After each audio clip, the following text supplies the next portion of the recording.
అలాంటి ఈ రోజు అంతర్జాతీయ స్థాయిలో తిరుపతి లడ్డు ఒక చర్చనీయ అంశంగా మిగిలిపోయింది.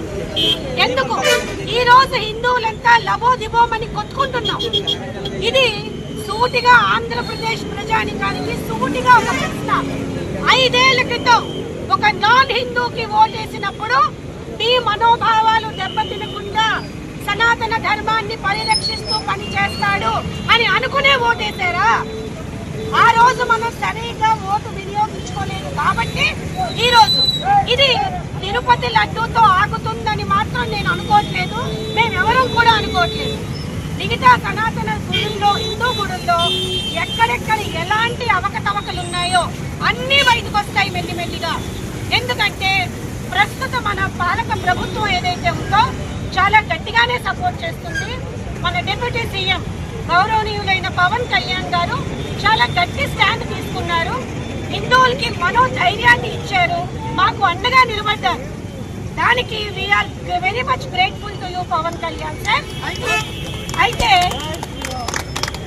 అయితే మనం ఎప్పటికీ కూడా పిచ్చోడి చేతికి రాయిచ్చి మాకు దెబ్బ తగలకుండా చూడవయ్యా అని ఒక వాటికన్ సిటీ అంబాసిడర్ కి మనం మన పిల్లక చేతిలో పెట్టి మమ్మల్ని సరిగ్గా పరిపాలించరా అనే సందర్భం మాత్రం మళ్ళా రాకూడదు. ఈ రోజు పవన్ కళ్యాణ్ గారు చేస్తున్నది, చంద్రబాబు నాయుడు గారు చేస్తున్నది, వీళ్ళందరూ కూడా బయటకు వచ్చి హిందువుల్ని సపోర్ట్ చేస్తూ స్టాండ్ ఏదైతే తీసుకున్నారో దానికి మనం వాళ్ళకి అండగా ఉండాలి ఫ్యూచర్ లో.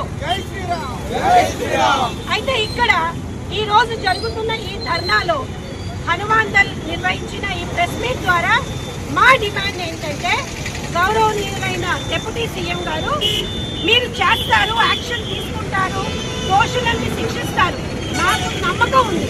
But we want an immediate action plan. మీరు దోషుల్ని శిక్షిస్తారు, ఎన్ని రోజుల్లో మీరు ట్రయల్ కోర్ట్స్ విధిస్తారా, పెడతారా, ఫాస్ట్ ట్రాక్ కోర్ట్స్ పెడతారా, ఏం చేస్తారు, మీ యాక్షన్ ప్లాన్ ఏంటి, మీ స్ట్రాటజీ ఏంటి? మీరు మాట్లాడుతున్నారు బాగుంది, కానీ ఆ మాటల్ని జస్టిఫై చేస్తూ చర్యల్లో కూడా వచ్చింది అంటే కనుక ప్రతి హిందూ గుడిలో మీరు గుడి కట్టుకుంటారు. సో దీన్ని పాటిస్తూ మాకు తక్షణమే మా డిమాండ్ ఏంటంటే యాక్షన్ ప్లాన్. అందులో మొట్టమొదటి అంశం అన్య మతస్థుల్ని తక్షణమే విధుల నుంచి తొలగించాలి వితౌట్ ఎనీ నోటీస్. వాడు నేను హిందూని కాదు అని డిక్లరేషన్ ఇచ్చినా కూడా మనకు ఎంత లేకుండా వాళ్ళని మన దేవాలయంలోకి రాణిస్తున్నాం. అసలు మనకు అవసరం ఉందా? 100 కోట్ల మంది హిందూ ప్రజానితో ఉన్న ఈ దేశంలో నేను అన్య మతస్థుల్ని, నేను మిమ్మల్ని నమ్మను, మీరిచ్చే జీతమే నాకు చాలు అన్నా కూడా బాబు రారా ఉద్యోగం చేయరా అనే కర్మ మనకి పట్టిందా? పట్టలేదు. So this should be the first point in your action plan dear deputy CM sir.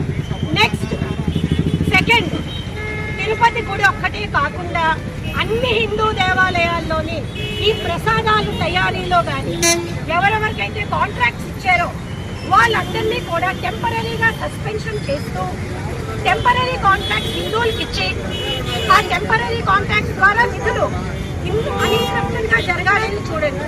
ఆ తర్వాత మీరు ఇన్వెస్టిగేషన్ చేసి మీరు ఇన్వెస్టిగేషన్కి 3 నెలలు పడుతుందా, 6 నెలలు పడుతుందా, ఈ టైంలో ఈ కాంట్రాక్ట్స్ అందరూ కూడా ఎటువంటి తప్పు చేయలేదు, ఎటువంటి పాపాలకి పాల్పడలేదు అని ప్రూవ్ అయితే కనుక వాళ్ళ కాంట్రాక్ట్స్ రెన్యూ చేయండి, లేకపోతే పర్మనెంట్ గా సస్పెండ్ చేయండి. Then third point, third most important demand ఏంటంటే హిందూ దేవాలయాలకి అటు 10 కిలోమీటర్లు ఇటు 10 కిలోమీటర్లు చర్చ్ కానీ అన్య మతస్థులు కానీ ఉండకుండా ఉండాలి. ప్లస్ గుడి దగ్గర కొబ్బరికాయ, అగరబత్తీలు, అరటిపళ్ళు అమ్ముకునే ప్రతి వాడు కూడా హిందూ మాత్రమే అయి ఉండాలి. ఒకవేళ అది కాని పక్షంలో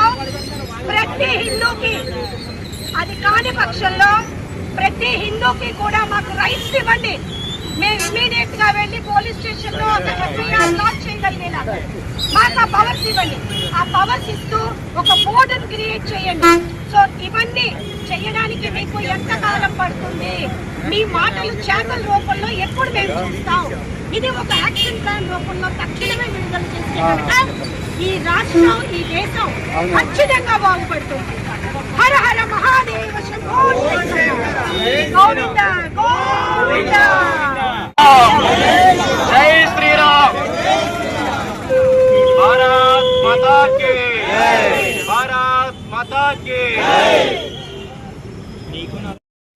వారికి కూడా ధన్యవాదాలు.